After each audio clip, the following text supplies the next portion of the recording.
الحمد لله نحمده ونستعينه ونستغفره ونعوذ بالله من شرور أنفسنا وسيئات أعمالنا من يهده الله فلا مضل له ومن يضلل فلا هادي له وأشهد أن لا إله إلا الله وحده لا شريك له وأشهد أن محمدا عبده ورسوله يا أيها الذين آمنوا اتقوا الله حق تقاته ولا تموتن إلا وأنتم مسلمون يا أيها الناس اتقوا ربكم الذي خلقكم من نفس واحدة وخلق منها زوجها وبث منهما رجالا كثيرا ونساء واتقوا الله الذي تساءلون به والأرحام إن الله كان عليكم رقيبا يا أيها الذين آمنوا اتقوا الله وقولوا قولا سديدا يصلح لكم أعمالكم ويغفر لكم ذنوبكم ومن يطع الله ورسوله فقد فاز فوزا عظيما أما بعد فإن خير الكلام كلام الله وخير الهدي هدي محمد صلى الله عليه وسلم وشر الأمور محدثاتها وكل محدثة بدعة وكل بدعة ضلالة وكل ضلالة في النار. Donc toujours dans l'explication et les commentaires sur le livre Al-Wajih fi Fiqh Sunnah wal Kitab al-Aziz. La semaine dernière on avait traité le sujet de Al-Luqata, qui sont les objets trouvés. Et on avait vu les choses qui étaient demandées à faire vis-à-vis de celui qui trouve un objet trouvé. Quelles sont ces choses? Que doit faire celui qui trouve un objet? Hassan? T'es pas là? Al-Wata? نعم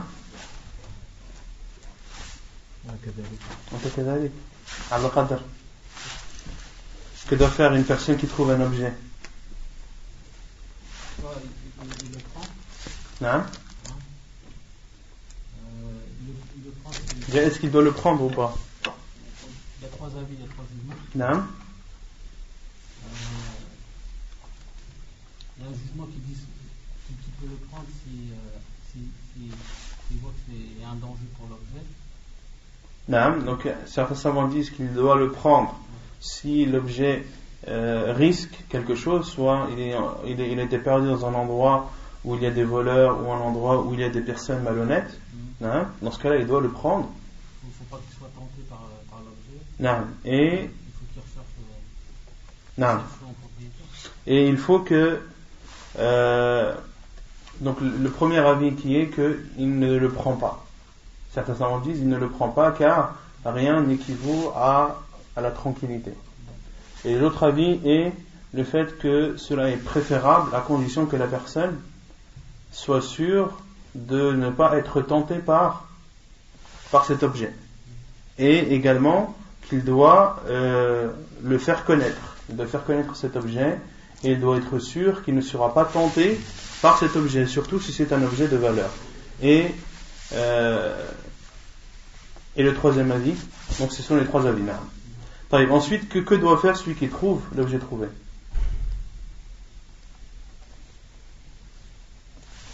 Que dois-tu faire? On avait dit qu'il devait connaître et prendre connaissance de cet objet. Donc si c'est une sacoche, de prendre une sacoche, si tu trouves une sacoche, tu dois l'ouvrir et regarder ce qu'elle contient, de connaître la nature de ce qu'elle contient, si c'est de l'argent, de connaître la somme totale de cet argent, si c'est des billets ou des pièces, de connaître combien de billets il y a, combien de pièces il y a. Ensuite, il doit prendre comme témoin deux personnes justes. Il doit prendre comme témoin deux personnes justes qui doivent être des hommes forcément, ou ça peut être des femmes.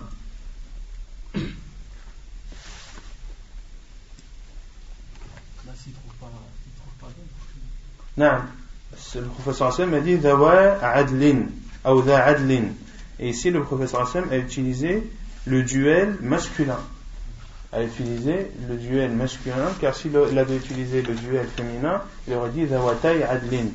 Or ici donc cela prouve que les témoins doivent être des hommes.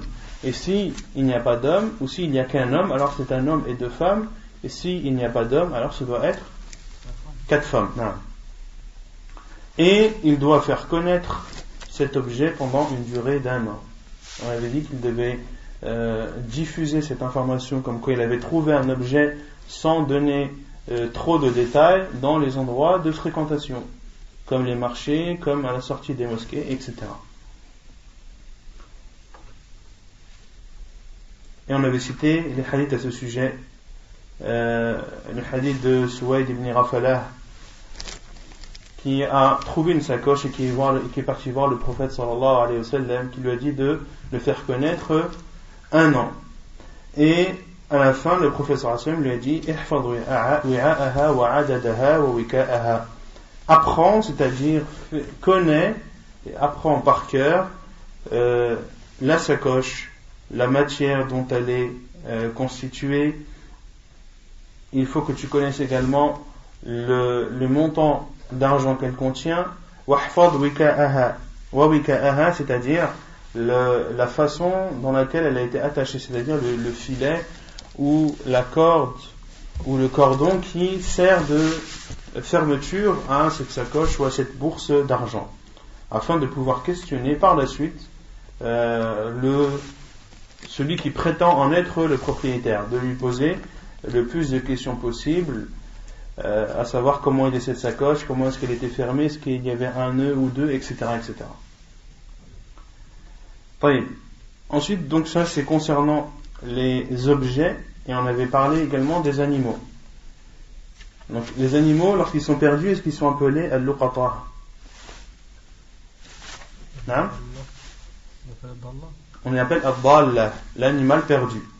Donc il y a al-luqata qui est utilisé pour parler d'un objet et ad-dalla qui est utilisé pour parler d'un animal. Taïb. Quel est le jugement de celui qui trouve un animal? Que doit-il faire?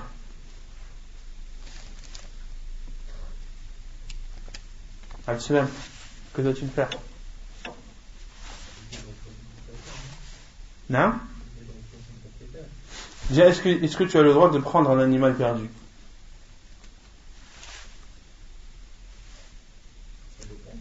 Ça dépend. Ça dépend si c'est... Qu'est-ce qu'on avait dit? Non? Ça dépend de l'animal. Si c'est un ghanam, c'est-à-dire un ovin ou un bovin, est-ce que tu as le droit de le prendre? Non? Est-ce que tu as le droit de prendre une brebis pour en retrouver le propriétaire ou une vache? Oui, tu as le droit de la prendre dans le but de la faire connaître. Et si elle n'est pas connue pendant une durée d'un an, alors elle sera ta propriété. Est-ce que c'est la même chose pour le chameau? Non, pour le chameau non. Il est interdit de prendre un chameau perdu. Et tout ceci est rapporté dans le hadith de Zayd ibn Khalid al-Juhani, qui rapporte qu'un bédouin est venu vers le prophète sallallahu alayhi wa sallam, lui posant les questions sur ce qu'il trouve. Le prophète sallallahu alayhi wa sallam lui a dit, en parlant des objets, d'apprendre ou de connaître la nature de la sacoche et la façon dont elle était fermée, et de la faire connaître pendant un an. Si le propriétaire se manifeste, sinon alors tu peux l'utiliser. Et ce bédouin a posé la question au prophète sallallahu alayhi wa sallam, an dallatil ghanam, sur les ovins ou les bovins qui sont perdus. Le prophète sallallahu alayhi wa sallam lui a dit, laka ou akhika ou les dhib, laka ou les akhika ou les dhib, soit elle est à toi, soit elle est à ton frère, ou soit elle est au loup. Et on avait expliqué cette parole du prophète sallallahu alayhi wa sallam, et le fait que le prophète sallallahu alayhi wa sallam dit à ton frère, à toi ou à ton frère, ici le terme frère englobe à la fois l'éventuel propriétaire ou bien toute autre personne, ou bien au loup, c'est-à-dire que si tu la laisses, eh bien c'est le loup qui s'en chargera. Et ce bédouin a demandé au prophète sallallahu alayhi wa sallam concernant le chameau perdu, et le prophète sallallahu alayhi wa sallam s'est énervé. Son visage a rougi, et le prophète sallallahu alayhi wa sallam a dit, qu'as-tu vis-à-vis du chameau? Il a ses sabots, il a son moyen ou son réservoir, elle mange de l'arbre et boit de l'eau. Autrement dit, laisse le chameau, car il sait se débrouiller tout seul, il sait survivre. Contrairement à un ovin ou un bovin, à une vache ou une brebis ou une chèvre ou autre, qui sont des animaux domestiques, et c'est des animaux vulnérables. C'est des animaux vulnérables qui peuvent être la proie de n'importe quel prédateur. طيب. Non. Le chameau, on avait dit qu'il y avait des cas où tu avais le droit de le prendre, c'est s'il se trouve dans une zone dangereuse, ou parmi une zone montagneuse, ou avec des falaises, et le fait de laisser le chameau dans cet endroit, cela est un risque pour lui, un danger, ou bien également lorsque le chameau se trouve dans une zone où il y a des voleurs, ou dans une zone où il y a des bêtes féroces dont le chameau ne peut pas faire face, car le chameau sait se défendre. Par contre, si c'est un endroit où il y a des lions, où il y a des tigres, etc., des animaux féroces dont le chameau n'a aucune défense, alors dans ce cas il est obligatoire de prendre ce chameau et d'en retrouver le propriétaire. Ensuite, on avait parlé du jugement de trouver de la nourriture ou de quelque chose de dérisoire. Qu'est-ce qu'on avait dit?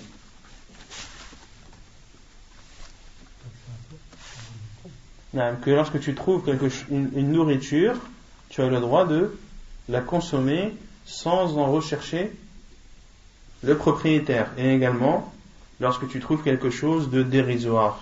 Qu'est-ce que signifie quelque chose de dérisoire?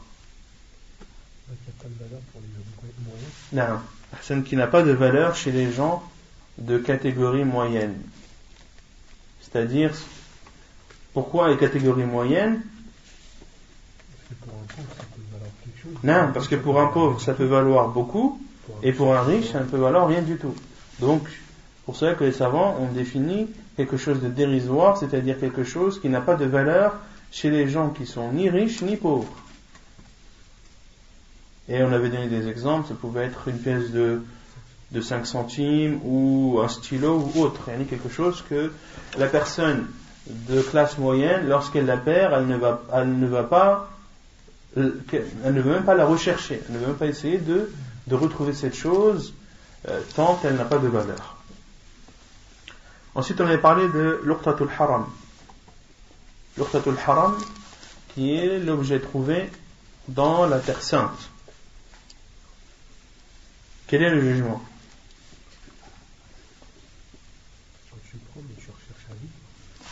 Tu la prends, tu as le droit de prendre cet objet, mais tu dois en rechercher le propriétaire à jamais. C'est-à-dire que tu n'auras jamais le droit de prendre possession de cet objet que tu as trouvé. Contrairement aux objets trouvés en dehors de la terre sacrée, lorsque l'année est écoulée, alors cette chose est ta propriété. Ici, le propriétaire se manifeste après un an. Que dois-tu faire? Est-ce que tu dis c'est trop tard, le délai est passé? Ou est-ce qu'au contraire, c'est le propriétaire initial qui a le plus de droits sur cet objet? Non, comme le dit le prophète sallallahu alayhi wa sallam, أحق بها فهو أحق بها فإن جاء ربها فهو أحق بها. Et si son propriétaire vient, alors c'est lui qui le mérite le plus, même si l'année est écoulée. Donc tu as le droit, une fois l'année écoulée, tu as le droit d'utiliser cette chose, tu en es le propriétaire à condition que le propriétaire initial ne se manifeste pas.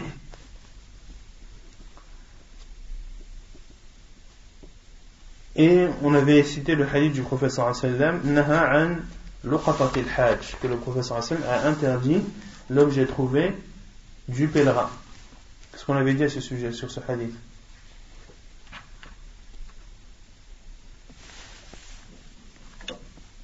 Est-ce que l'objet trouvé dans la terre sainte est une chose et l'objet trouvé qui appartient au pèlerin en est une autre, ou est-ce que c'est la même chose? Il y a deux avis, hein? Le premier, certains savants disent que c'est la même chose, et que le professeur Hassan a cité l'uqatatul hajj, l'objet perdu du pèlerin, à titre d'exemple, car les objets sont le plus souvent perdus pendant la période du hajj, et d'autres savants ont dit non, ce sont deux choses différentes. Il y a l'objet trouvé dans la terre sainte et il y a l'objet trouvé appartenant à un pèlerin, ou pendant la période du pèlerinage, celle-ci, il est interdit de la prendre, même si la personne, même si c'est pour en retrouver le propriétaire à jeune. Ensuite, on a parlé de l'aqit. Qu'est-ce que l'aqit? Non. C'est que pendant la période du hajj alors. Comment? C'est que pendant la période du hajj. Les savants qui restreignent ce hadith et disent que c'est un objet à part, ils disent que c'est un objet qui est perdu pendant la période du hajj ou qui est perdu dans un endroit où il y a des pèlerins. Car si c'est la période du hajj, il y a de grandes chances que cet objet appartienne à un pèlerin, et si c'est dans un endroit où il n'y a que des pèlerins, là, encore plus. Ensuite, on a parlé du chapitre de Al-Laqit. Qu'est-ce que l'Laqit?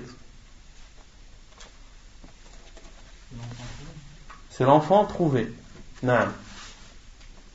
C'est-à-dire l'enfant trouvé.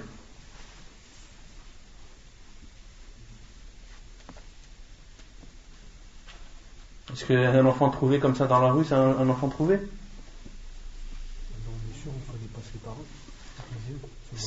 C'est un enfant pas perdu. Pas perdu, parce que tu peux trouver un enfant perdu qui habite au Muro, qui s'est perdu et qui vit. C'est pas un enfant trouvé. Un enfant trouvé, c'est un enfant que tu as le droit de prendre à ta charge dont on ne connaît ni le père ni la mère, dont on n'a aucune information. L'auteur a donné une définition qu'on avait dit qui n'était pas précise et pouvait même porter à erreur, et que al-laqit, c'est un enfant. La définition de l'aqit chez les savants, c'est un enfant qui est abandonné. C'est un enfant qui est abandonné, dont on ne connaît pas l'origine. C'est-à-dire ni le père ni la mère. Et c'est un enfant abandonné, c'est-à-dire qu'il faut qu'il y ait des choses qui laissent croire que cet enfant a été laissé et abandonné volontairement par ses parents. Soit de retrouver un enfant avec un mot, ou soit de retrouver un enfant avec une somme d'argent avec lui, etc. Quel est le jugement de prendre en charge un enfant trouvé ou un enfant abandonné?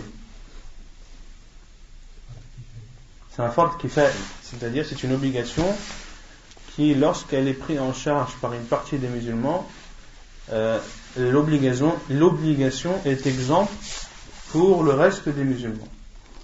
On avait dit qu'il fallait rajouter un terme pour que cette définition soit claire. Non, que c'est une obligation, comment dire,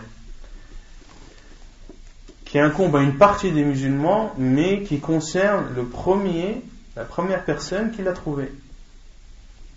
C'est-à-dire c'est une obligation pour la première personne qui trouve cet enfant de le prendre en charge. Sauf si une autre personne se propose à le prendre en charge. Dans ce cas, il a le droit de restituer l'enfant à la seconde personne qui s'est portée volontaire. Mais le but, c'est que l'enfant soit pris en charge et qu'il ne soit pas laissé dans cet état abandonné.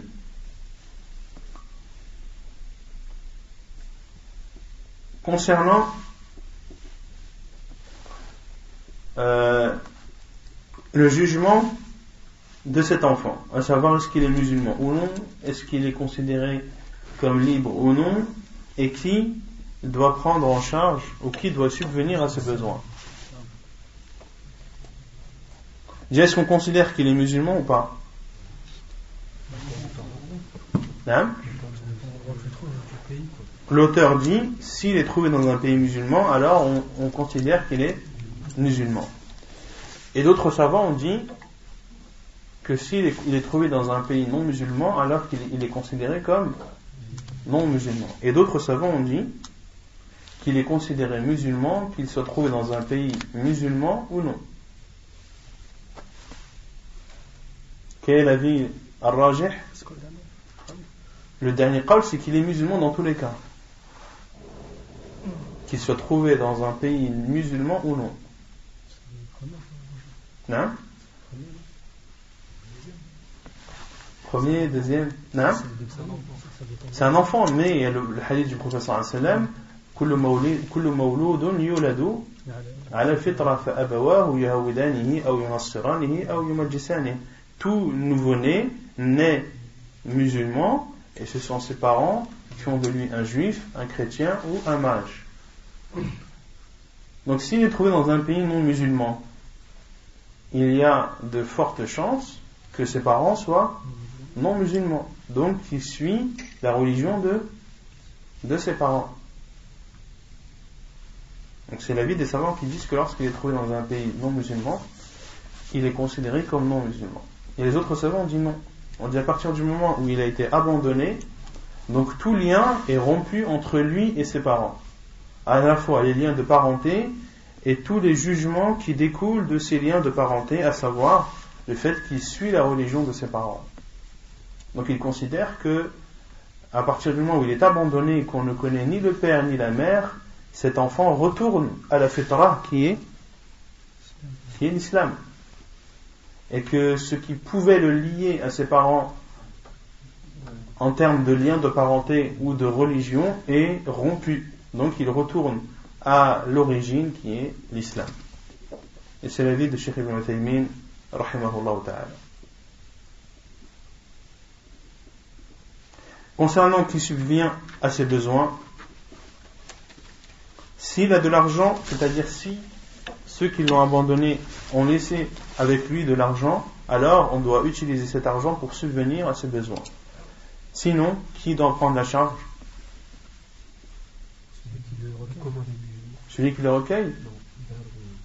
Baytumal al-Muslimin, c'est l'argent des musulmans. Autrement dit, c'est l'argent de l'État musulman c'est l'État qui doit prendre en charge les besoins de cet enfant. Et on s'est arrêté ici. قال المؤلف وعن سنين أبي جميلة رجل من بني سليم قال وجدت ملقوطا فأتيت به عمر بن الخطاب فقال عريفي يا أمير المؤمنين إنه رجل صالح فقال عمر أكذلك هو؟ قال نعم فقال اذهب به وهو حر ولك ولاؤه وعلينا نفقته. حديث صحيح رواه مالك والبيهقي. Quelle est la preuve de ce que l'on a cité précédemment? C'est le hadith de Sunayn Abi Jamila, qui est un homme de la tribu de Banu Sulaym. Il dit: j'ai trouvé un enfant abandonné. فأتيت به عمر, je l'ai apporté à Umar ibn al-Khattab رضي الله عنه. فقال عريفي يا أمير المؤمنين إنه رجل صالح. Et un homme, Arifiyun, comment traduire? Arifiyun, ce sont les personnes qui savent reconnaître qui est le fils d'un tel, qui est le fils de qui, ou qui peuvent attester qu'un tel est le fils d'un tel, ou qu'un tel n'est pas le fils d'un tel. En français, je crois que c'est les physionomistes. Et ceux qui... non, c'est ça, hein? Les physionomistes, non. C'est les physionomistes, ceux qui, en regardant une personne, peuvent dire de façon claire et sans aucun doute que un tel, c'est le fils d'un tel, ou un tel, c'est pas le fils d'un tel. Et on va voir dans les hadiths à venir que le moyen qu'ils utilisent le plus souvent, ce n'est même pas le visage, mais ce sont les pieds. Et que certains, par certains physionomistes, disent que lorsqu'ils regardent le pied de quelqu'un, c'est comme s'ils regardaient le visage de cette personne. Et qu'il suffit qu'ils regardent deux pieds de deux personnes différentes pour attester qu'un tel est le fils d'un tel. فقال عريفي, donc une personne parmi ces gens spécialisés dans ce domaine a dit: oh, guide des croyants, c'est un homme pieux. Pourquoi est-ce qu'il a dit ça? Hein? Pourquoi est-ce qu'il a dit innahu rajulun salih? Il a remarqué ça. Mais pourquoi est-ce qu'il a dit à Omar al-Khattab que celui qui a trouvé l'enfant est pieux ou est vertueux? Est-ce qu'il venait de Bani Soleil? Non. C'est quoi le but de savoir si c'est un homme pieux ou pas, ou vertueux ou pas? C'est quoi le but?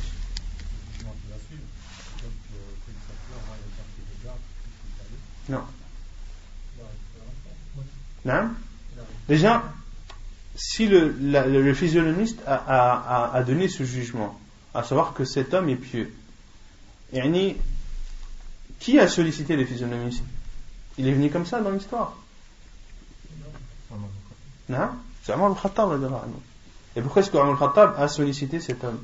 Pour voir les pensées pour lui, non? Non. Non. Pour voir si c'était pas l'enfant de ce mec. Non. Pour voir si c'était pas l'enfant de ce mec. Pour voir si ce n'était pas l'enfant de cet homme. Pourquoi? Car il est possible que cet enfant soit un enfant d'adultère. Et que cet homme dise: voilà, j'ai trouvé cet enfant, je le prends en charge. Pour que les gens disent: cet enfant, c'est un enfant qui a été abandonné, qu'il a repris à sa charge, alors qu'en réalité, c'est un enfant d'adultère. Et Omar al-Khattab a consulté ce Arifi pour être sûr que cet enfant n'est pas le fils de l'homme qu'il a trouvé, pour écarter tout doute. Et le physionomiste a dit à Omar al-Khattab: c'est un homme pieux, c'est-à-dire qu'il ne ment pas dans ce qu'il a dit et que ce n'est pas le père de cet enfant. Et Omar al-Khattab a dit: akadhalikahu qala na'am. Et Omar al-Khattab a demandé confirmation à cet homme, à ce physionomiste: est-ce que c'est vrai? Il a dit oui. Faqala idhhab bihi. Puis Omar al-Khattab lui a dit: pars avec cet enfant. Wa huwa hurrun, et c'est un enfant libre. Walaka wala'uhu, c'est-à-dire que tu as sa tutelle, tu es considéré comme son tuteur. C'est-à-dire, et ça on le verra par la suite dans le chapitre de al-fara'id, de l'héritage, que si cet enfant meurt et qu'il laisse des biens derrière lui, cet homme qui l'avait pris en charge pourra hériter de lui. Wa alayna nafaqatuh, et le fait de subvenir à ses besoins, c'est-à-dire de cet enfant, nous incombe. C'est-à-dire à nous, c'est Omar al-Khattab qui parle, c'est-à-dire aux musulmans. Nous incombe à nous les musulmans, à savoir que l'argent devra être pris de Bayt Mal al-Muslimin. C'est clair? Mirathul laqit, l'héritage de l'enfant abandonné. وإذا مات اللقيط وترك ميراثا ولم يخلف وارثا وكان ميراثه لبيت المال وكذا ديته إن قتل. Et si l'enfant abandonné décède et qu'il laisse derrière lui des biens sans laisser d'héritier, alors les biens qu'il aura laissés devront retourner au bien des musulmans. Et pareil, s'il a été tué, son prix du sang devra être versé à la caisse des musulmans. طيب ادعاء نسبه ومن ادعى نسبه من ذكر أو أنثى ألحق به متى كان وجوده منه ممكنا فإن ادعاه اثنان أو أكثر ثبت نسبه لمن أقام البينة على دعواه فإن لم تكن عرض على القافة الذين يعرفون الأنساب بالشبه ثم ألحق بمن حكم له القائف أنه ولده. عن عائشة رضي الله عنها قالت: دخل علي النبي صلى الله عليه وسلم مسرورا تبرق أسارير وجهه فقال ألم تري أن مجزرا المجلي نظر آنفا إلى زيد وأسامة وقد غطيا رؤوسهما وبدت أقدامهما فقال إن هذه الأقدام بعضها من بعض حديث متفق عليه. Donc le fait de prétendre être le père de cet enfant abandonné. L'auteur dit: et celui qui prétend parmi les hommes ou les femmes que cet enfant abandonné lui appartient, alors l'enfant doit lui être restitué à partir du moment où cela est possible.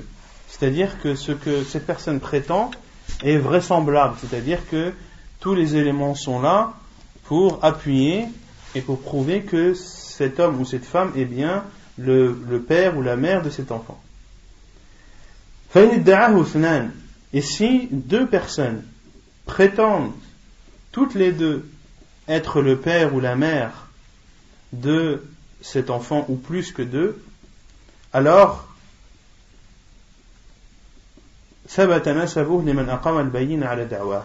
nous donnons l'enfant et nous considérons l'enfant fils d'un tel ou fils d'une telle à partir du moment où cette personne apporte les preuves que cet enfant est bien le sien. Et si alors il n'y a pas de preuve, si personne n'apporte de preuve et que tous prétendent être le père ou la mère de cet enfant, alors cet enfant doit être consulté, on doit consulter dans cela al-qafa. Qui sont al-qafa? Alladhina ya'rifuna al-ansaba bi-shabah. Ce sont ceux qui connaissent les progénitures par la ressemblance.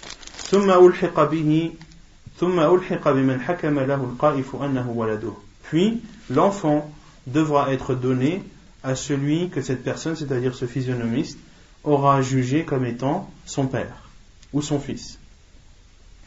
Quelle est la preuve? La preuve est le hadith de Aïcha radiallahu anha qui dit: le prophète sallallahu alayhi wa sallam est entré chez moi en étant joyeux. Tabruqu asariru wajhi, yani les traits de son visage sallallahu alayhi wa sallam étaient illuminés. Faqala, et le prophète sallallahu alayhi wa sallam lui a dit à Aïcha: ne sais-tu pas que Mujazzir al-Mujali al-Mudlaji que Mujazzir al-Mudlaji Mujazziz afwan, vous avez un rang? Mujazzizan, faut rajouter un point. Anna Mujazzizan al-Mudlaji, donc Mujazziz al-Mudlaji vient de voir Zayd et Oussama.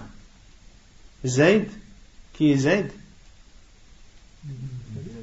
Zayd ibn Thabit, non, le fils adoptif du prophète sallallahu alayhi wa sallam, et Oussama, qui est Oussama ibn Zayd, qui est Oussama ibn Zayd radiyallahu anhu, qui étaient les deux personnes ou qui faisaient partie des personnes les plus aimées du prophète sallallahu alayhi wa sallam. Zayd étant l'aimé du prophète sallallahu alayhi wa sallam et Oussama était appelé l'enfant du bien-aimé du prophète sallallahu alayhi wa sallam. Donc Mujazziz al-Mudlaji a vu il y a pas longtemps un effet, c'est-à-dire il n'y a pas si longtemps que ça, ou à l'instant, Zayd et Oussama qui avaient les deux qui avaient couvert leur tête,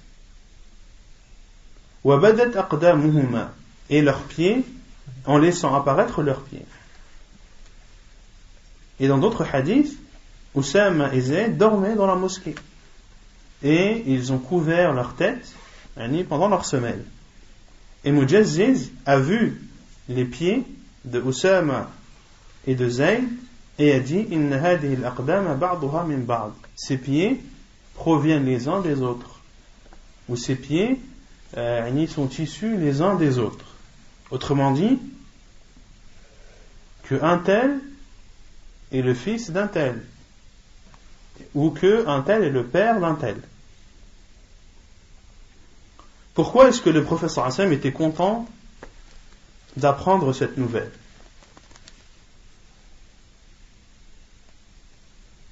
Pourquoi est-ce que le prophète sallallahu alayhi wa sallam était content de savoir que Mujazziz a donné ou a dit que ces deux pieds avaient une origine, avaient la même origine? Pourquoi? Car les Quraysh diffusaient que Zayd ibn Thabit était une personne qui était blanche, radiyallahu anhu, et son fils Usama était noir. Usama ibn Zayd était noir et Zayd ibn Thabit lui était blanc. Et Quraysh diffusait l'information comme quoi Usama n'était pas le fils de Zayd ibn Thabit. Le prophète sallallahu alayhi wa sallam le savait très bien, car la mère de Usama était une Habashiyya. C'était une femme d'Abyssinie. D'accord? Et le prophète sallallahu alayhi wa sallam savait très bien que Usama était l'enfant de Zayd. Mais les bruits couraient et étaient diffusés par Quraysh. Et lorsque Mujazziz a attesté cela, a dit que ses pieds proviennent les uns des autres, cela a coupé court à toute rumeur. Pour cela que le prophète sallallahu alayhi wa sallam était heureux, car ces personnes faisaient partie des gens les plus aimés chez le prophète sallallahu alayhi wa sallam. Et pourquoi est-ce que Quraysh parlait sur Zayd ibn Thabit? Parce que c'était le bien-aimé du prophète sallallahu alayhi wa sallam. Et le fait de s'en prendre à une personne que tu aimes beaucoup, tu t'en prends indirectement à cette personne même. Non. Est-ce qu'on peut utiliser les tests ADN? Si c'est avéré, oui. Si c'est avéré, oui. Et dans ce hadith, on peut en déduire que le fait qu'un enfant n'a pas la même couleur que son père ou que sa mère, est-ce que cela veut forcément dire qu'on peut accuser cette personne d'adultère ou non? Non. Non. Et justement, à ce sujet, il y a un hadith rapporté dans Sunan Abi Daoud, hadith d'Abu Huraira, qu'un homme de Bani Fuzara est venu vers le prophète sallallahu alayhi wa sallam et lui a dit: ô envoyé d'Allah, ma femme vient d'accoucher d'un enfant noir. Lui était blanc et sa femme était blanche. Il est venu voir le prophète sallallahu alayhi wa sallam. Il lui a dit: Namra'ati ja'at bi waladin aswad. Et le prophète sallallahu alayhi wa sallam lui a dit: Hal laka min al-ibil, est-ce que tu as des chameaux? Cet homme a répondu: oui. Qala na'am. Qala ma alwanuha. Le prophète sallallahu alayhi wa sallam lui a dit: de quelle couleur sont-elles? Il a répondu: elles sont rouges. فقال هل فيها من أورق؟ قال إن فيها لورقا. Et le prophète sallallahu alayhi wa sallam lui a dit: est-ce que parmi ces chamelles il y en a qui sont blanches? Il a répondu: oui, il y en a qui sont blanches.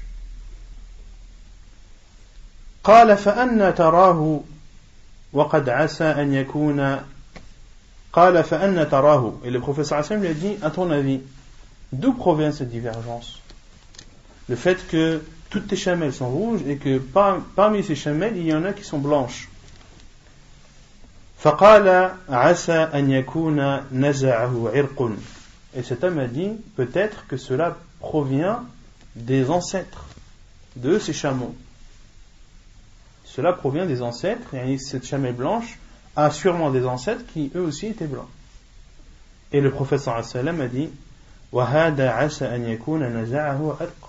Et également celui-ci, c'est-à-dire cet enfant, il est fort probable qu'il est issu ou que sa couleur est issue de ses ancêtres, qu'il y a parmi ses ancêtres des personnes qui étaient de couleur noire.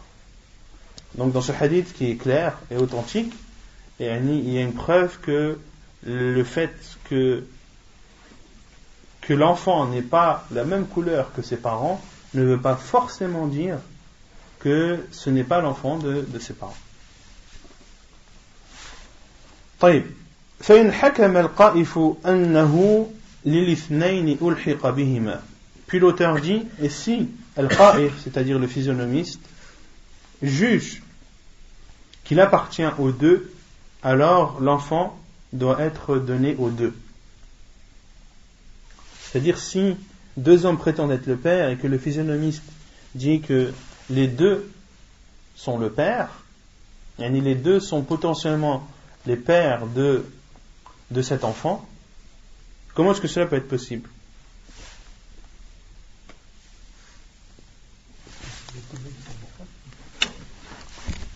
Non? C'est le cas. Ils vont ressembler. L'enfant peut ressembler à son autre. Et cela est possible si deux hommes ont un rapport avec une femme pendant fi tuhriha, pendant sa période où elle est pure. Est-ce que c'est possible ou pas?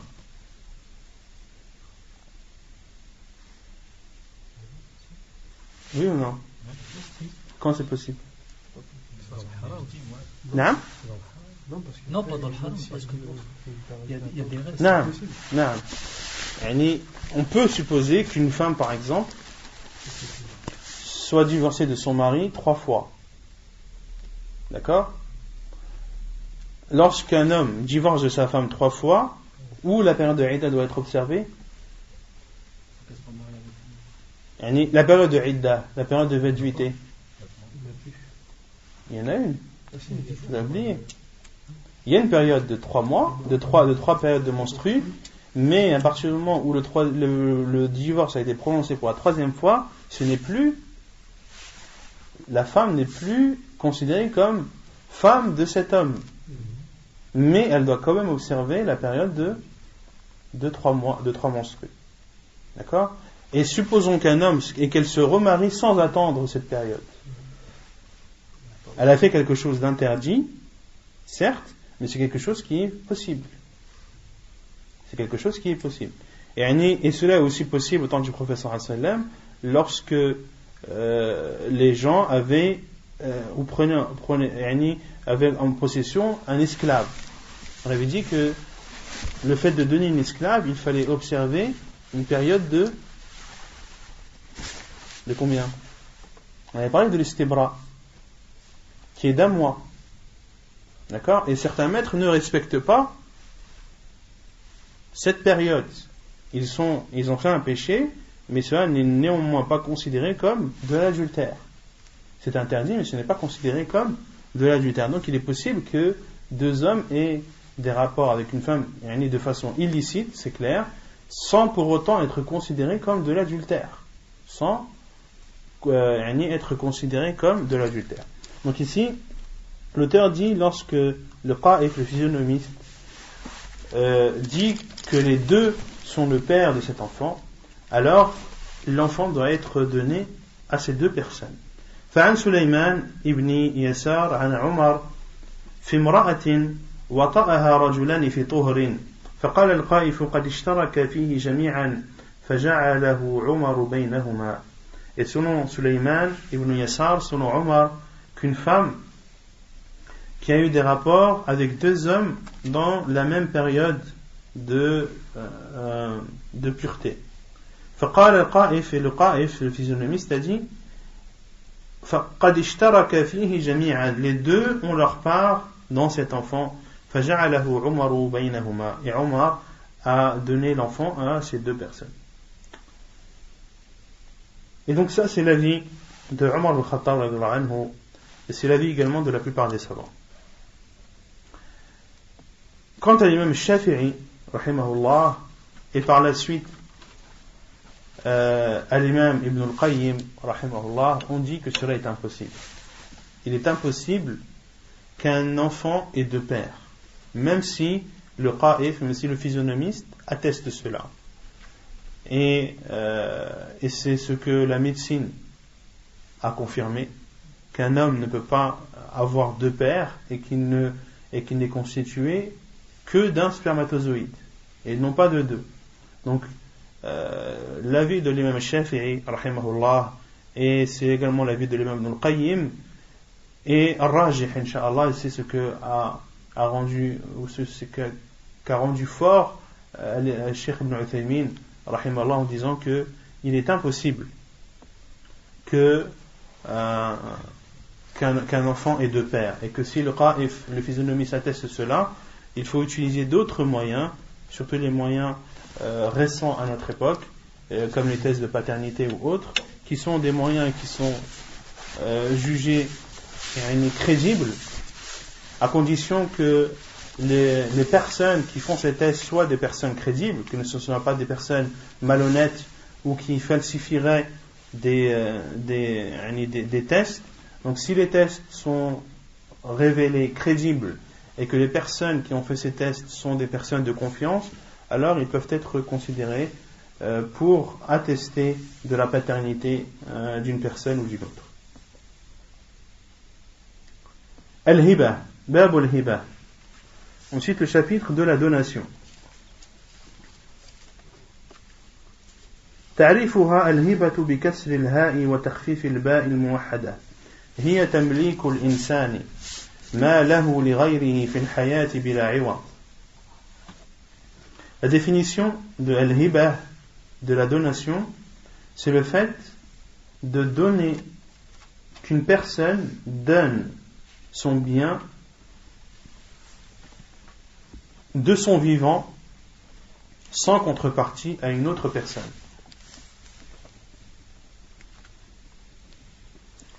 C'est de donner la propriété de son bien en étant vivant sans contrepartie à une autre personne.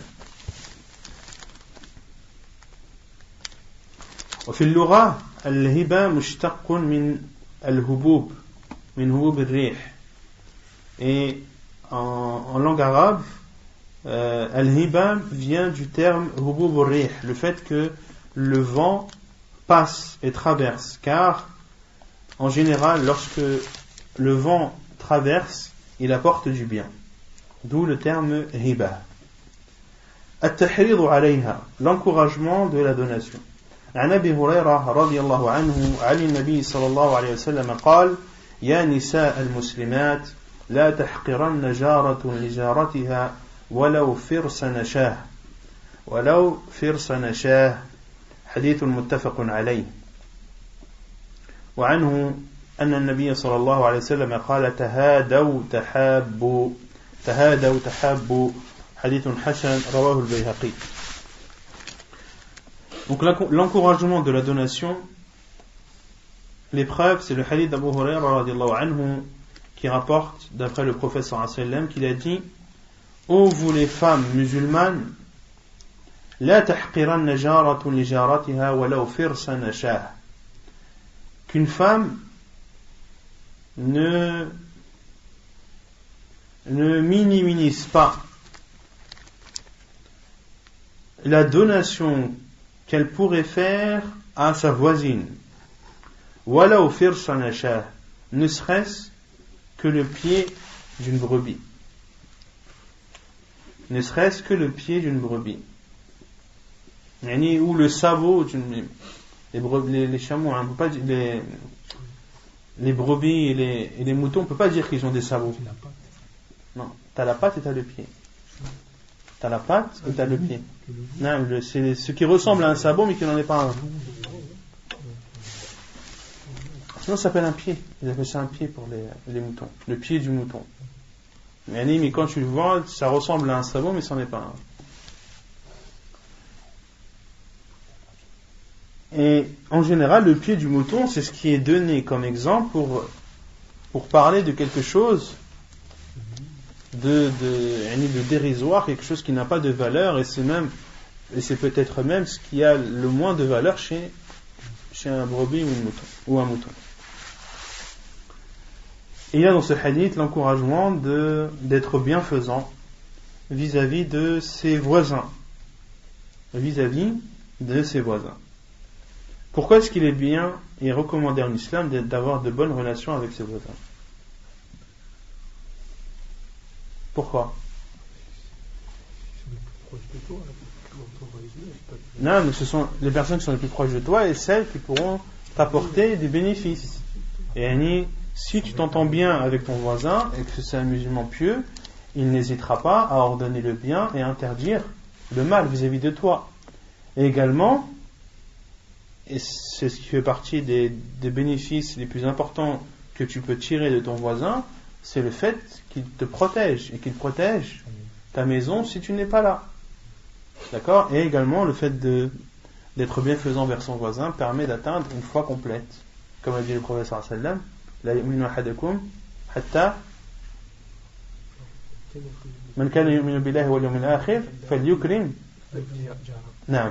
jarah, que celui qui croit en Allah et au jugement dernier, qu'il soit généreux vis-à-vis de son voisin. Il y a aussi un autre hadith, la iman liman la ya'manu jarahu bawa'iqah. Il n'y a pas de foi ou point de foi pour celui dont le voisin n'est pas à l'abri de son mal, c'est-à-dire il n'y a pas de foi complète. Qabulul qalil min al-hiba, accepter le minimum ou les choses minimes, les dons, accepter les dons qui ont une valeur minime.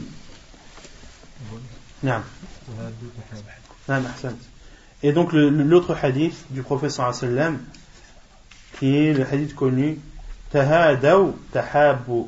Il ne faut pas dire tahadu, mais c'est tahadaw tahabbu, c'est-à-dire offrez-vous des cadeaux les uns des autres et cela fera en sorte que vous aimerez plus. Et ceci concerne à la fois les musulmans entre eux, à la fois le mari envers sa femme, la personne vis-à-vis de sa famille, vis-à-vis de ses parents, etc., etc. Si tu veux entretenir une bonne relation avec des personnes, ou si tu veux que l'amour soit plus fort, alors n'hésite pas à lui donner un cadeau et à lui offrir des choses, et le résultat se fera sentir très rapidement.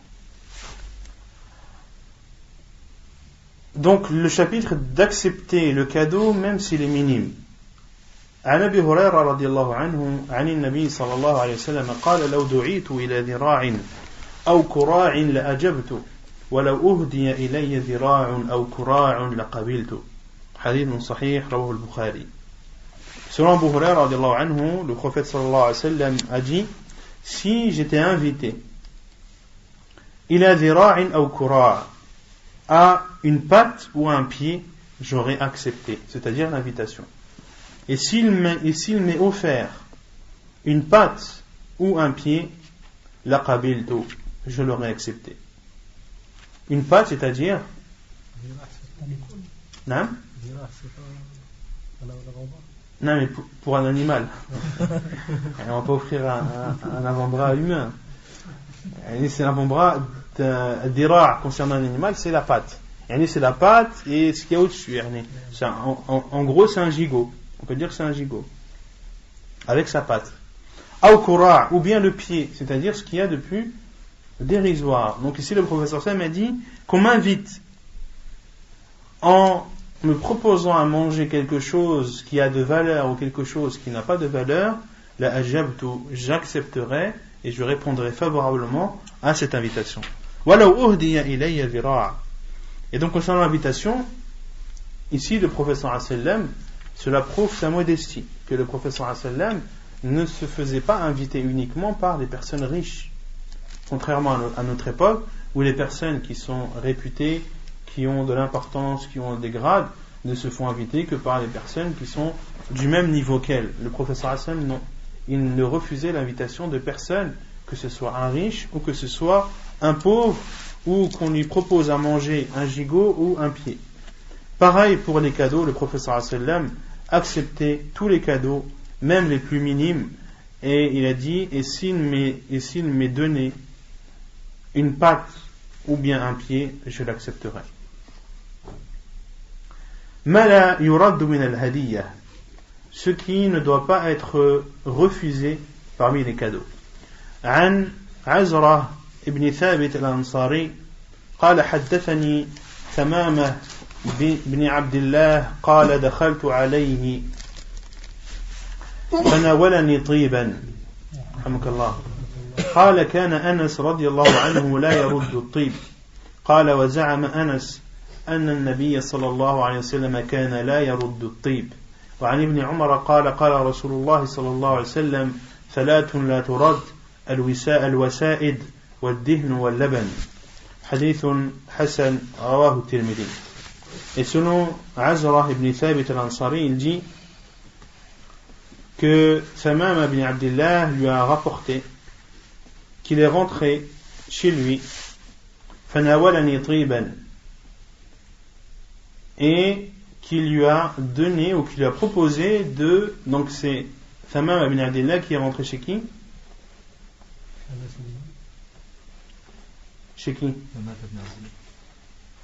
Thamam ibn Abdillah qui est rentré. Non, c'est Azra. Donc c'est Azra ibn Thabit qui est rentré chez Thamam ibn Abdillah. Dakhaltu alayhi fanawalani triban. Et quand je suis rentré chez lui, il m'a proposé du parfum. Pour prendre soin de son invité. Qala, et Thamam ibn Abdillah a dit que Anas radiyallahu anhu ne refusait jamais le parfum. Et il a dit, et Anas disait que le prophète sallallahu alayhi wa sallam ne refusait jamais le parfum. Et selon ibn Umar radiyallahu anhu, il dit, le prophète sallallahu alayhi wa sallam a dit, 3 choses ne doivent pas être refusées: les coussins, le parfum et le lait. Les coussins, le parfum et le lait.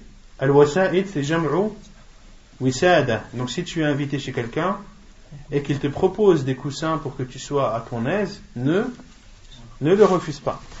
Également, lorsque tu es invité chez quelqu'un et qu'il te propose du parfum, ne le refuse pas. Et également, s'il te propose de boire du lait, ne le refuse pas. Hadith jugé bon, rapporté par At-Tirmidhi. Je peux refuser un parfum parce que l'odeur, elle il y a des fois des parfums. Allah, il faut que je pose la question, il faut que je me renseigne sur ça. Non. Est-ce qu'il y a une sunna pour du parfum? Allah, pas ma connaissance. Il m'a dit de faire 3 fois comme ça. Je voulais confirmer. Allah, j'ai jamais entendu ça. Al-mukafa'a fil hiba, c'est-à-dire de retourner, de répondre à un don, de répondre à un don ou à une donation. عن عائشة رضي الله عنها قالت كان رسول الله صلى الله عليه وسلم يقبل الهدية ويثيب عليها. حديث صحيح رواه البخاري وأبو داود والترمذي.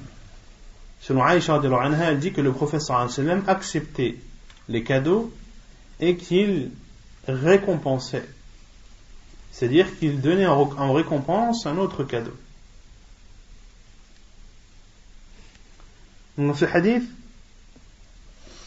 كان رسول الله صلى الله عليه وسلم يقبل, et les savants disent que lorsqu'il y a كان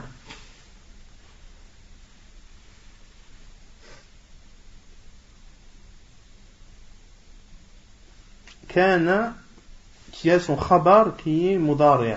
Ici le khabar de kana c'est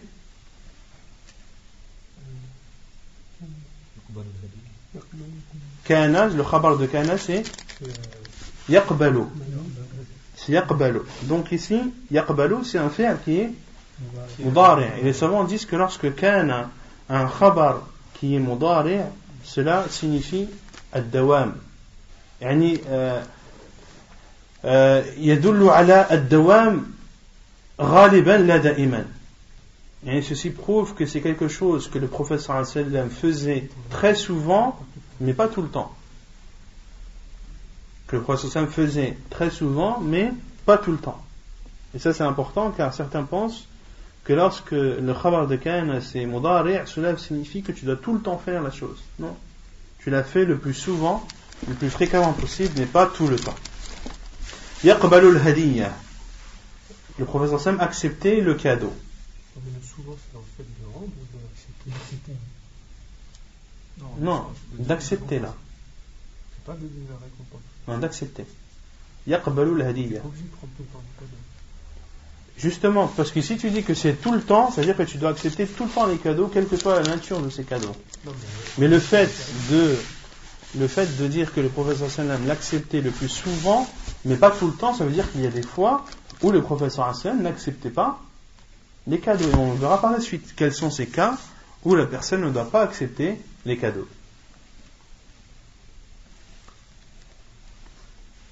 Et parmi les exemples, tu n'as pas le droit d'accepter un cadeau qui est interdit en lui-même ou qui est issu d'une interdiction. Par exemple, on t'offre une bouteille de vin. Est-ce que tu auras l'accepter? Non. On t'offre un micro-ondes, par exemple. On t'offre un micro-ondes et tu sais que ce micro-ondes est issu d'un camion. Tu le sais. C'est obligé. La personne, tu connais, elle a sa réputation. Tu sais que ce micro-ondes-là, il a été volé. Est-ce que tu vas l'accepter? Non. Malgré que le micro-ondes en lui-même n'est pas interdit. Donc tu n'as pas le droit d'accepter une chose qui est interdite en elle-même ou qui provient d'une source interdite. Non. Par exemple, si tu acceptes un cadeau interdit comme du vin et tu le détruis après. Non, tu ne dois pas l'accepter. Non. Tu ne dois pas l'accepter car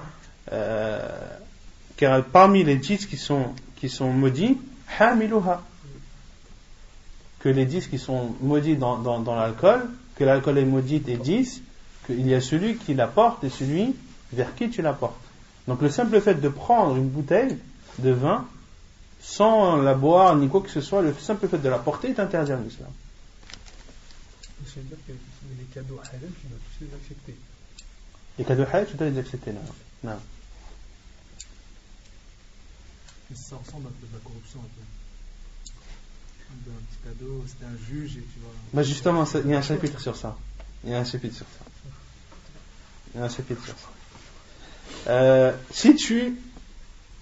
Si quelqu'un qui a un bar, par exemple, qui t'offre un cadeau licite, est-ce que tu auras de l'accepter ou pas?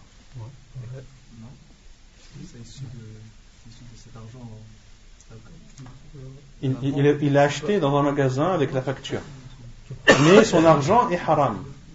C'est lui qui est responsable. Non, les savants disent que celui qui a des sources de revenus interdites, l'interdiction le concerne lui. Et la parole d'Allah Azza wa Jalla, wala taziru waziratun wizra ukhra. On ne peut pas juger la personne sur le mal d'un autre ou sur le péché d'un autre. D'accord? Donc, ce péché-là concerne la personne qui perçoit ses revenus directement. Car si tu ne dis pas ça, tu obliges les enfants qui sont sous sa responsabilité de ne pas manger les courses qu'il achète, de ne pas vivre sous son toit, etc. etc. Quelle est la preuve de cela? Quelqu'un qui vous dit c'est quoi la preuve? Le prophète sallallahu alayhi wa sallam, il acceptait les cadeaux des juifs, il travaillait avec les juifs. Non? Ça c'est des suppositions, ça. Ah ouais? Voilà. Que le prophète sallallahu acceptait les cadeaux des juifs, oui, mais que l'argent, les cadeaux perçus étaient, les cadeaux donnés étaient perçus de l'argent d'intérêt. Est-ce que tu as la preuve? Non. Donc c'est des suppositions. Le fait de commercer avec. Les savants disent c'est quoi? Ma tarakahu l'ihtimal saqata bihi l'istidlal. Ce qui dans une preuve que tu apportes, lorsque cette preuve il y a des suppositions, c'est plus une preuve. Saqata bihi l'istidlal. Il faut que ce soit quelque chose de solide. La preuve, les savants disent que c'est le hadith de Barira, que Aïcha radhiyallahu anha avait une servante, Barira, et il a été offert à Barira un gigot de brebis. Et le prophète sallallahu alayhi wa sallam, ce gigot a été cuit, etc. Et il a été dit au prophète sallallahu alayhi wa sallam que ce gigot provient d'une sadaqa qui a été donnée à Barira. Et le prophète sallallahu alayhi wa sallam a dit Hiya laha sadaqa wa lana hadiyya. Pour elle, c'est une sadaqa, mais pour nous, c'est un cadeau. Car il y a un intermédiaire entre eux, car le prophète sallallahu alayhi wa sallam ne mangeait pas la sadaqa. Mais ici, est-ce que ce gigot est une sadaqa ou est-ce que c'est un cadeau de Barira? Non, c'est un cadeau de Barira. Donc c'est pour ça que le prophète sallallahu alayhi wa sallam a dit, et ceci a interpellé les compagnons qui ont dit, ô envoyé d'Allah, ceci provient d'une sadaqa. Or toi tu n'as pas le droit de manger une sadaqa. Donc dans ce hadith là on en déduit que lorsqu'il y a un intermédiaire, que tu n'es pas responsable de la source. Que tu n'es pas responsable de la source. Taïb. Après, non. On prend un cadeau d'une personne à qui on a prêté de l'argent. Il y a une dette envers toi. Tu peux pas considérer comme de prendre un cadeau. Donc, on avait parlé ça là. Tu n'étais pas là. Tu n'as pas le droit de prendre de cadeau. Tout prêt qui engendre un bénéfice est considéré comme un du riba, quel que soit le bénéfice, quelle que soit la nature de ce bénéfice. Soit c'est de l'argent en plus, ou soit c'est un objet, à condition, cela est autorisé à condition que ce n'était pas un accord préalable ou que ce n'est pas quelque chose qui est de coutume. Si tu as prêté de l'argent à quelqu'un, il te rend cet argent et te dit voilà, je veux te donner telle chose parce que tu m'as rendu service et parce que je veux être reconnaissant vis-à-vis de toi. Là, tu as le droit d'accepter car ce n'était pas quelque chose qui était convenu auparavant. Ou il ne faut pas que cela soit de coutume, c'est-à-dire que il ne faut pas que dans ce pays, il est de coutume que celui qui prête de l'argent, lorsqu'on lui rend, on doit toujours lui rendre avec quelque chose, car ce qui est de coutume est considéré comme une condition. Est considéré comme une condition en islam, car c'est tellement propagé que c'est considéré comme une condition indirecte, même si elle n'a pas été actée de façon verbale ou écrite. Mais le simple fait que c'est de coutume, tu sais d'avance qu'en prêtant cet argent-là, tu vas déjà avoir plus. Non.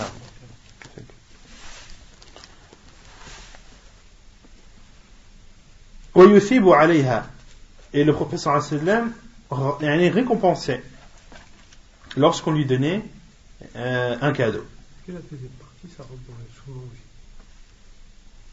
Peut-être de récompenser. Les savants disent ici ce n'est pas obligatoire. Les savants disent que mais cela faisait partie du bon comportement du prophète sallallahu alayhi wa sallam. Et que si tu réponds à un cadeau par un cadeau, c'est ce qu'il y a de mieux, mais ce n'est pas quelque chose d'obligatoire. Concernant l'acceptation, là c'est quelque chose que tu dois faire. Car il y a des hadiths à ce sujet où le prophète a dit Salatun la turat, par exemple. Salatun la turat, 3 choses ne doivent pas être refusées. Taïb, man awla bil hadiyya. Qui sont les personnes qui méritent le plus de percevoir des cadeaux ou des donations? عن عائشة رضي الله عنها قالت قلت يا رسول الله إن لي جارين فإلى أيهما أهدي قال إلى أقربهما منك بابا حديث صحيح. وعن كريب مولى بن عباس أن ميمونة بنت الحارث رضي الله عنها أخبرته أنها اعتقت وليدة ولم تستأذن النبي صلى الله عليه وسلم فلما كان يومها الذي يدور عليها فيه قالت أشعرت يا رسول الله أني اعتقت والدتي قال أو فعلت قالت نعم قال أما إنك لو أعطيتها أخوالك كان أعظم لأجرك حديث متفق عليه. Donc selon Aïcha radiallahu anha, elle dit j'ai dit ô envoyé d'Allah, j'ai 2 voisins vers lequel mérite le plus mon offrande ou ma donation. Et le prophète sallallahu alayhi wa sallam a dit c'est celui qui a la porte la plus proche. C'est celui qui est le plus proche de ta porte. Autrement dit, c'est le voisin le plus proche. Donc, si tu dois donner un cadeau, une donation à un de tes voisins, celui qui la méritera le plus, c'est ton voisin le plus proche. Et selon Qurayb, Mawla ibn Abbas, qui était le servant d'Abdullah ibn Abbas, il dit que Maïmouna bint al-Harith, qui était qui? Qui était Maïmouna bint al-Harith? Une des femmes du prophète sallallahu alayhi wa sallam, l'a informé qu'elle a affranchi une esclave sans en demander l'accord ou la permission du prophète sallallahu alayhi wa alihi wa sallam.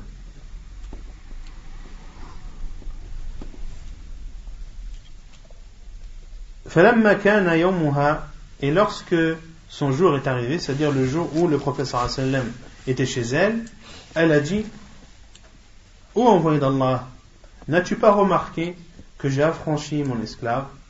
Et le prophète sallallahu alayhi wa sallam lui a dit: tu as vraiment fait? Elle a dit oui. Et le prophète sallallahu alayhi wa sallam lui a dit: ama innaki, si tu avais donné cet esclave à tes oncles, kana a'zamu li ajriki, cela aurait été plus tu aurais été plus récompensé, ou ta récompense aurait été plus grande en donnant cet esclave à tes oncles. Hadith authentique rapporté par Al-Bukhari et Muslim. Donc dans ce hadith de Maïmouna, elle a affranchi une esclave sans l'autorisation du prophète sallallahu alayhi wa sallam. Et les savants ont déduit de ce hadith qu'il est autorisé à la femme de dépenser son argent et ses biens, ou d'utiliser son bien sans l'autorisation de son mari. On avait parlé de ce sujet dans Bab al-Nikah. Qu'est-ce qu'on avait dit nous?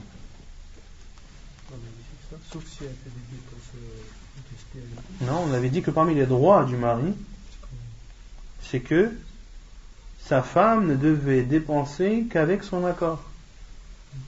Vous avez vu ça ou pas? Qui a oublié? Je préfère dire qui a oublié que... Qui se rappelle?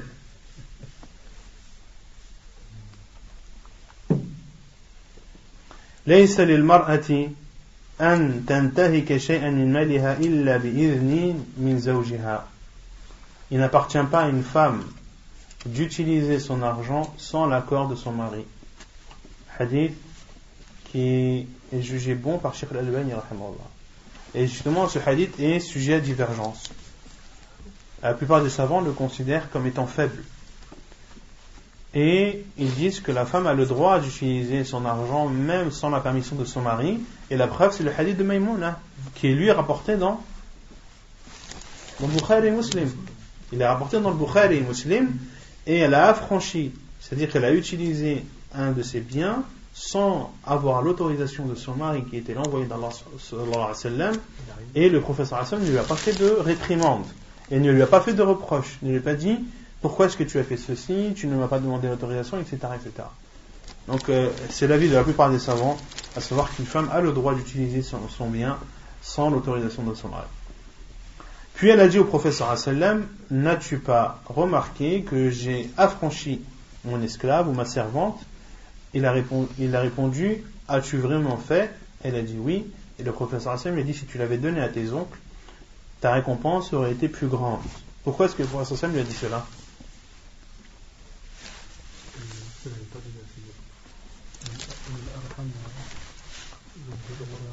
Et certains savants disent de ce hadith que pour montrer que le fait de nouer les liens de parenté est plus important que d'affranchir un esclave.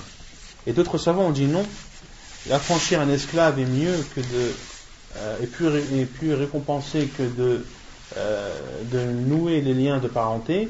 Mais ici le prophète sallallahu alayhi wa sallam lui a dit cela car ses oncles étaient dans le besoin. Était dans le besoin. Et dans d'autres versions, entre autres dans Sunan al-Nasa'i, le prophète sallallahu alayhi wa sallam a dit à Maïmouna: si tu l'avais donné à tes oncles, tu leur aurais épargné le fait de garder leur troupeau.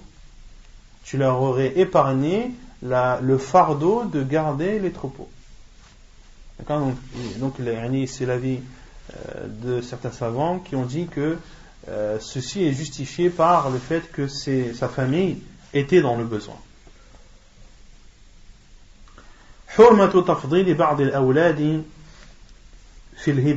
L'interdiction de favoriser les enfants les uns les autres dans la donation.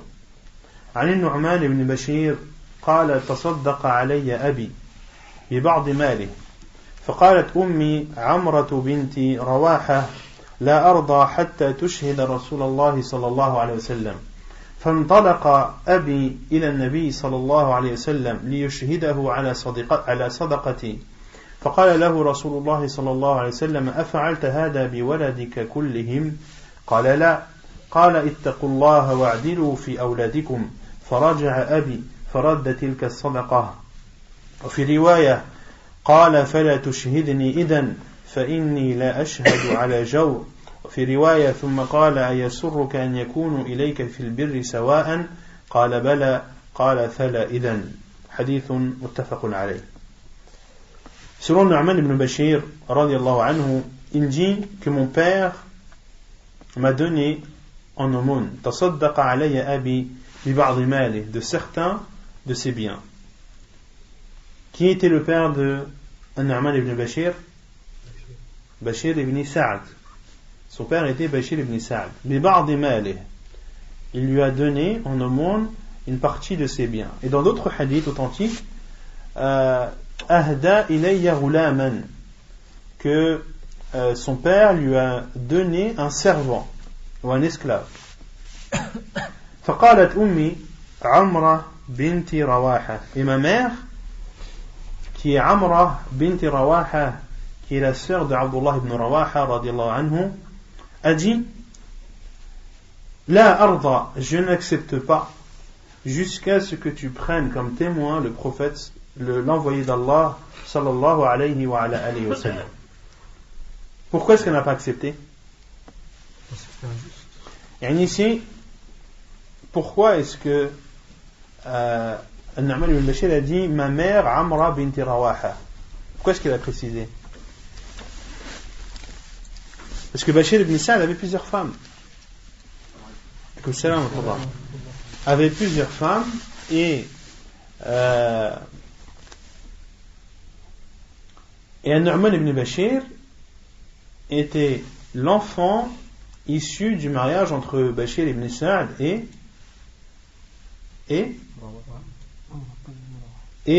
Amra bint Rawaha.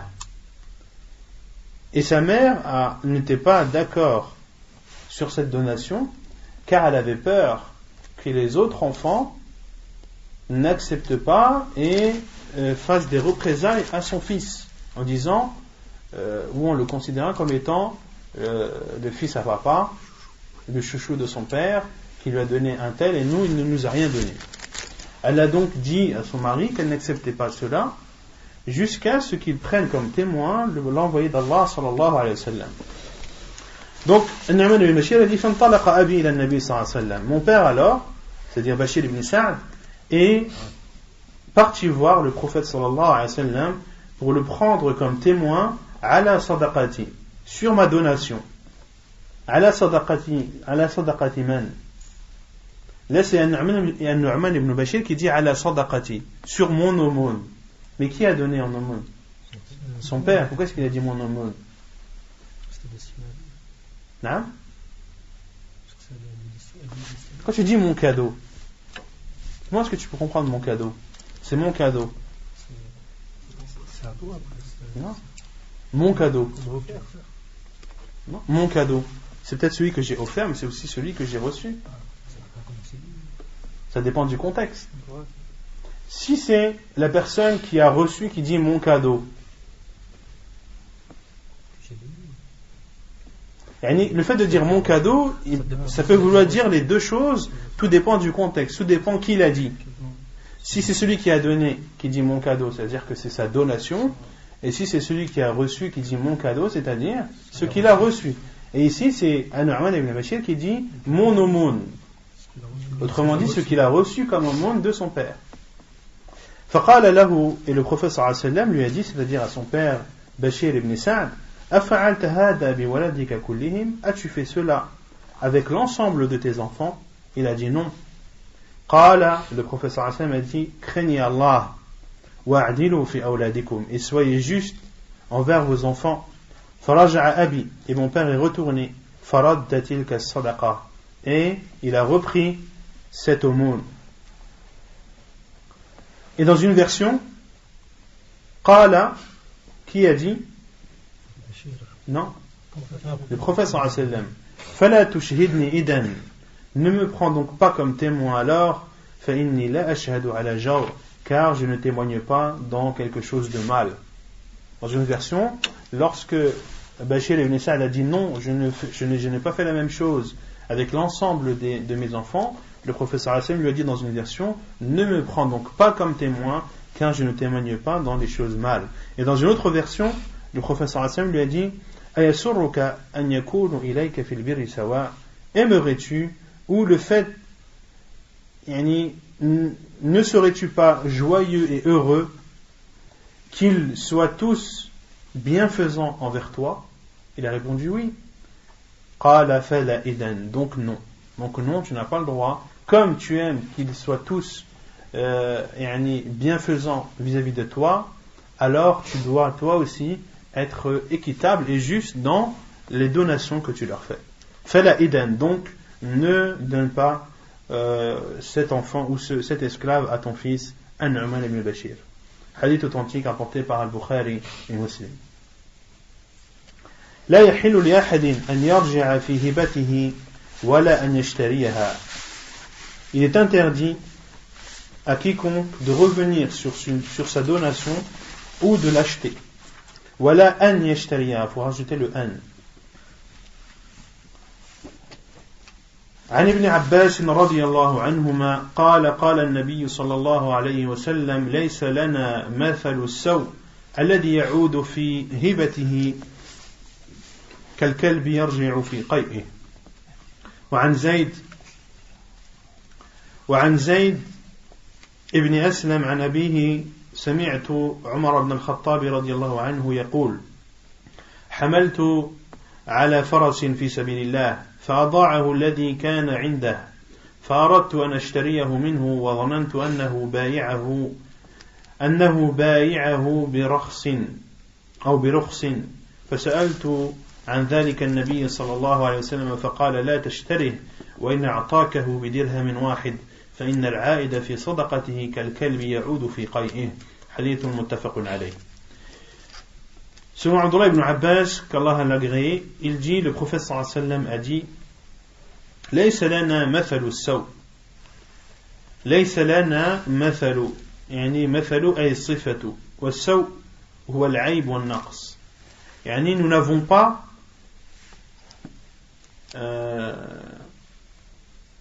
ليس لنا مثل السوء, c'est-à-dire nous n'avons pas de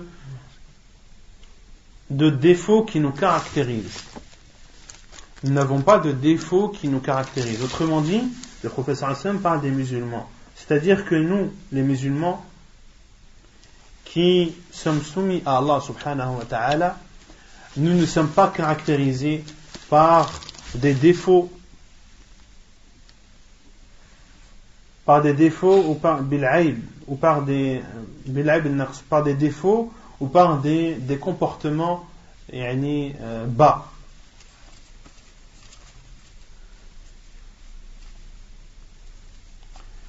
Celui qui revient sur sa donation est comparable à un chien qui revient vers son vomi pour le manger. Hadith authentique apporté par Al-Bukhari et Muslim. Donc ici dans ce hadith, le prophète sallallahu alayhi wa sallam montre la grande valeur de l'islam et le comportement que doivent avoir les musulmans, et que les musulmans ne sont pas caractérisés, ils ne doivent pas être caractérisés par des comportements qui les rabaissent ou par des comportements qui sont répugnants. Et le prophète sallallahu alayhi wa sallam a donné un exemple de ces comportements rabaissants et de ses défauts que le musulman, lorsqu'il en est atteint, doit s'en séparer, le professeur Hassan me dit celui qui revient sur sa donation est comparable à un chien qui revient sur son vomi.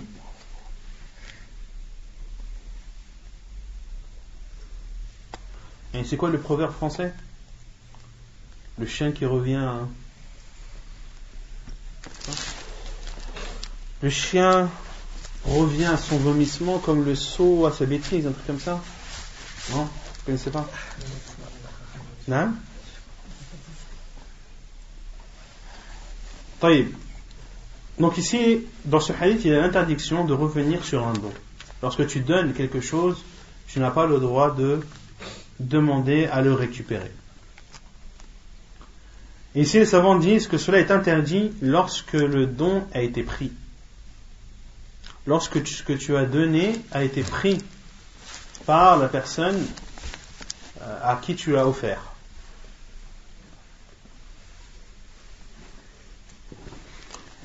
Et lorsque tu reviens sur ton don avant que la personne n'ait pris le bien, là tu ne rentres pas dans le cadre de revenir sur une donation, mais là tu rentres dans l'interdiction, dans le fait de rompre un engagement.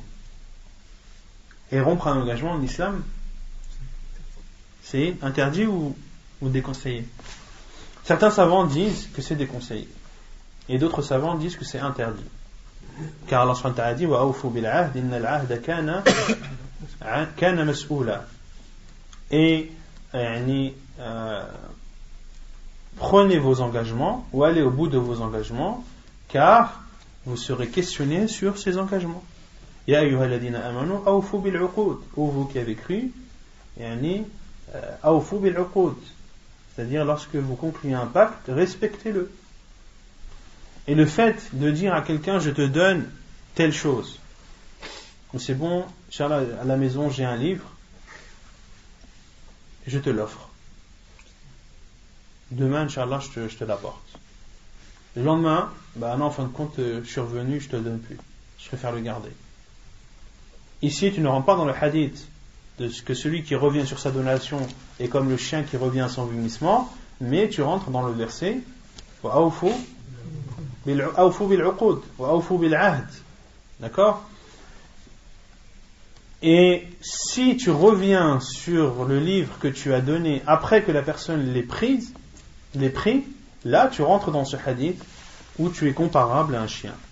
Et le professeur sallam ne compare un animal, comme on l'a vu dans plusieurs cours, que lorsque c'est quelque chose de blâmable.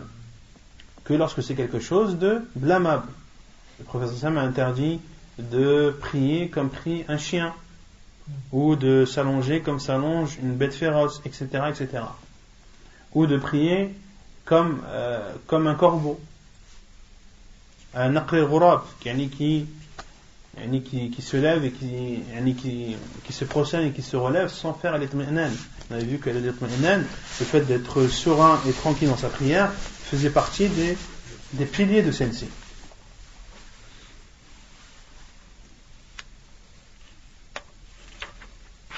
Et donc, la plupart des savants considèrent que al-ikhlaf bil wa'd makruh, que c'est détestable, et l'avis le plus sûr, comme on l'a vu, c'est que cela est interdit, et c'est l'avis de Cheikh l'Islam Ibn Taymiyyah rahimahullah ta'ala, et ceci, il approuvera pour ceci les versets que l'on a cités, mais aussi des hadiths du prophète sallallahu alayhi wa sallam.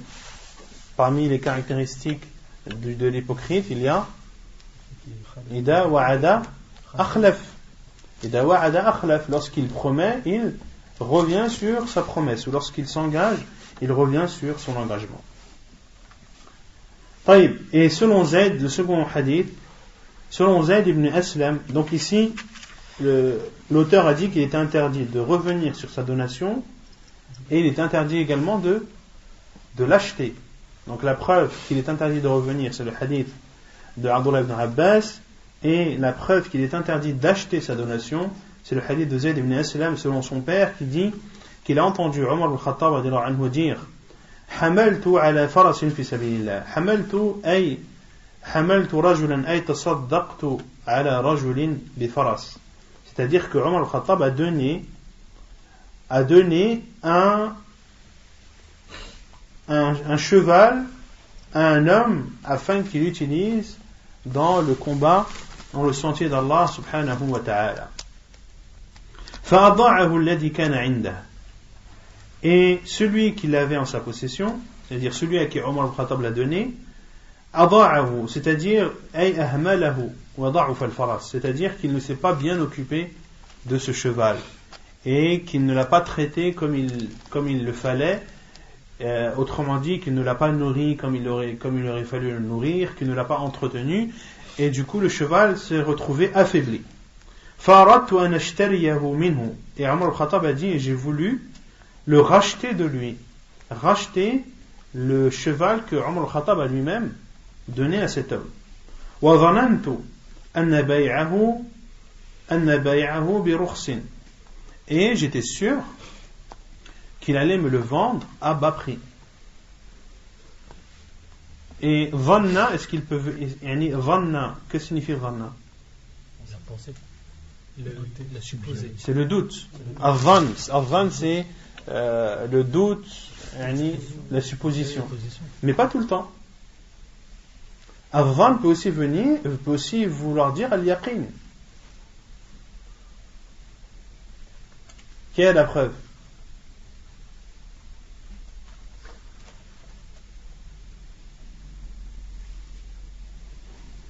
الذين يظنون أنهم ملاقو ربهم وأنهم إليه راجعون. Lorsqu'Allah a parlé des croyants, il a dit ceux qui sont persuadés, الذين يظنون أنهم ملاقو ربهم, qu'ils rencontreront leur Seigneur et qu'ils retourneront vers lui.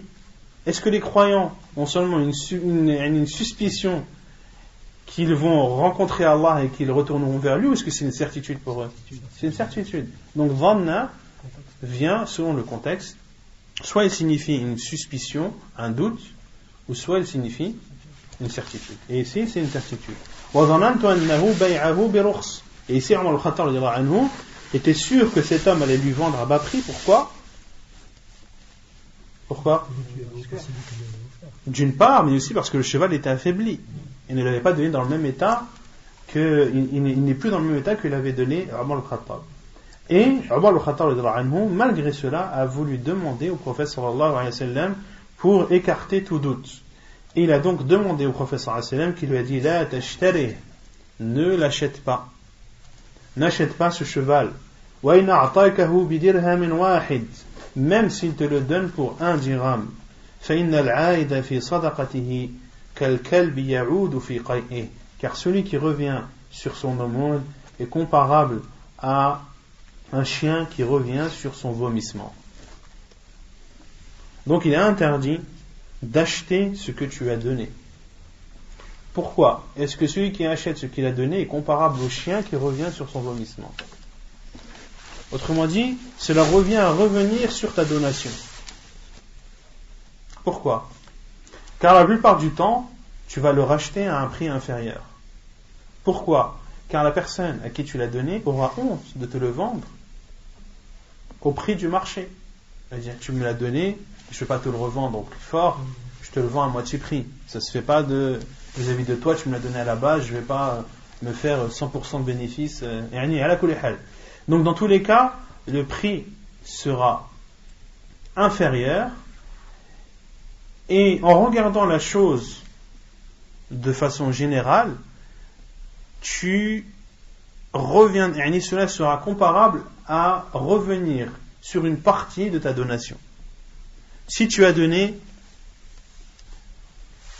un objet qui a pour valeur 100 euros, d'accord, et que tu la rachètes à la même personne pour 50 euros, est-ce que ça ne revient pas à ce que tu aies récupéré 50 euros? Cela veut dire que tu es revenu sur la moitié de ta donation, car tu as récupéré la moitié. Donc, c'est pour ça que les savants disent qu'il est interdit de racheter ou d'acheter ce que tu as donné. Taïb, si maintenant tu rachètes la chose à son prix, à sa valeur, est-ce que c'est autorisé ou pas? Pourquoi? Non? C'est pas précisé dans le hadith. Oui, mais si on comprend l'illa du hadith, car celui qui revient sur son aumône est considéré comme un chien qui revient sur son vomissement. Mais ici, tu as donné quelque chose qui a une valeur de 100 euros. Tu rachètes cette même chose pour une valeur de 100 euros. Est-ce que tu as récupéré quelque chose? Non? Les savants disent il faut fermer la porte. Sadd ad-dara'i', le fait d'appliquer sadd ad-dara'i', tu vas. Qu'est-ce que sadd ad-dara'i'? C'est de fermer toutes les portes. C'est-à-dire d'interdire des choses qui sont peut-être licites pour protéger la personne de ne pas tomber dans l'illicite. Pour cela que les savants d'Arabie interdisent à la femme de conduire. Ils interdisent à la femme de conduire, min babi sadd ad-dara'i', car en Arabie, de laisser une femme conduire, tu vas ouvrir des portes à beaucoup de mal. Et une femme sortira et tu sens le savoir où elle est partie. D'accord? Donc les savants interdisent en Arabie Saoudite à la femme de conduire, non pas parce que la conduite est interdite en elle-même, mais parce que cela va engendrer par la suite. Taïb. On peut considérer ça comme une preuve? Bien sûr. Bien sûr. Dans quelle catégorie de preuve? Ils se basent sur quoi? C'est le shahad de leur part ou c'est... وَتَعَاوَنُوا عَلَى الْبِرِّ وَالتَّقْوَى وَلَا تَعَاوَنُوا عَلَى الْإِثْمِ وَالْعُدْوَانِ. Entraidez-vous dans le bien et dans la piété, et ne vous entraidez pas dans le mal et la turpitude.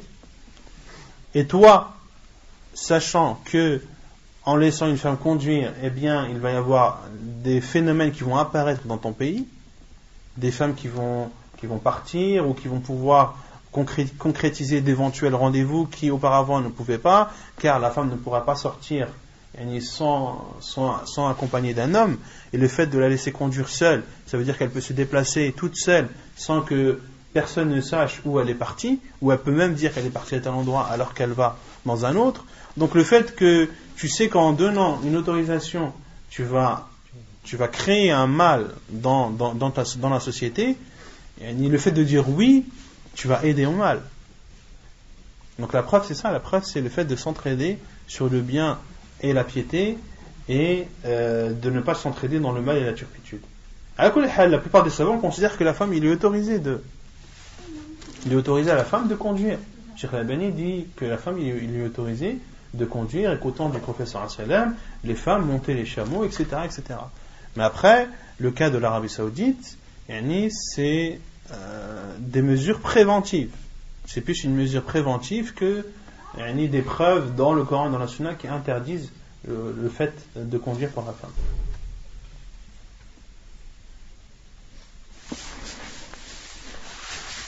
Est-ce qu'il est autorisé d'acheter la donation? Tu as donné un bien à quelqu'un qui l'a vendu à une autre personne. Est-ce que tu as le droit d'acheter à cette personne tierce? Non? C'est pas la même personne, tu as le droit. Les savants disent que tu as le droit d'acheter le bien que tu as donné s'il a été vendu à une autre personne. Tu as le droit de l'acheter à cette troisième personne. Car le bien a été transféré d'une personne à une autre. Et tu ne l'achètes plus de la personne à qui tu l'as donné. Si c'est pas convenu. Non? Bien sûr. Si c'est convenu, après c'est... Si c'est convenu, après on rentre dans la ruse. Toi, tu as le droit de vendre ton cadeau. Non? Tu as le droit de vendre ton cadeau. C'est ton bien. Rien qui interdit de vendre ton cadeau. Tu peux le racheter à 150 euros pour la personne. Pareil, une bab c'est des dara'i'. Que ce soit au même prix ou plus, il faut fermer les portes à ce genre de choses. ونكتفي بهذا القدر سبحانك اللهم وبحمدك أشهد أن لا إله إلا أنت أستغفرك وأتوب إليك.